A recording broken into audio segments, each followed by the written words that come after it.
akan baca tentang binatang sahabat kita.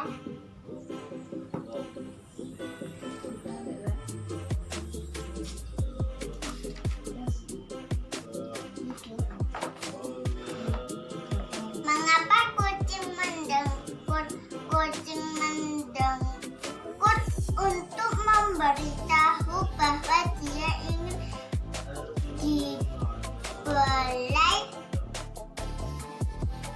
Kucing terus mendengkur untuk menunjukkan bahwa dia senang.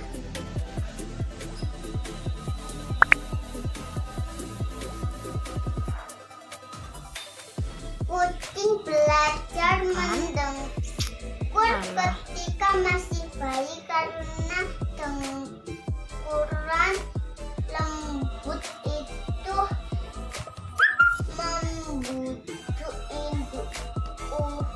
induknya untuk menyusui dan membersihkan bulunya.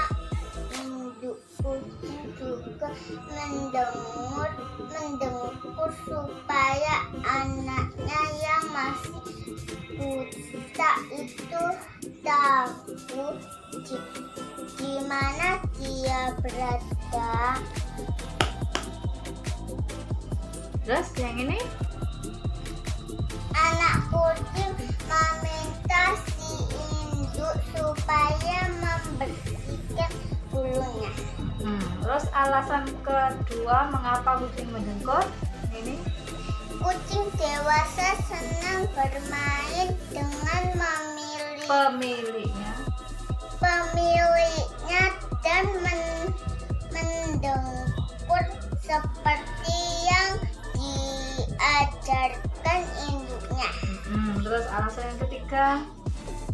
Kalau lapar, anak kucing mendengkur supaya induknya mau menyusui. Jadi kucing mendengkur itu karena kucing merasa senang. Anak kucing pertama kali mendengkur ketika mulai minta disusui dan dibersihkan oleh Orangnya. induknya. Ya ini kan, ini kan anaknya kucing, yang ini ibunya istilahnya. Kalau yang ini bu. Yes. Assalamualaikum teman-teman.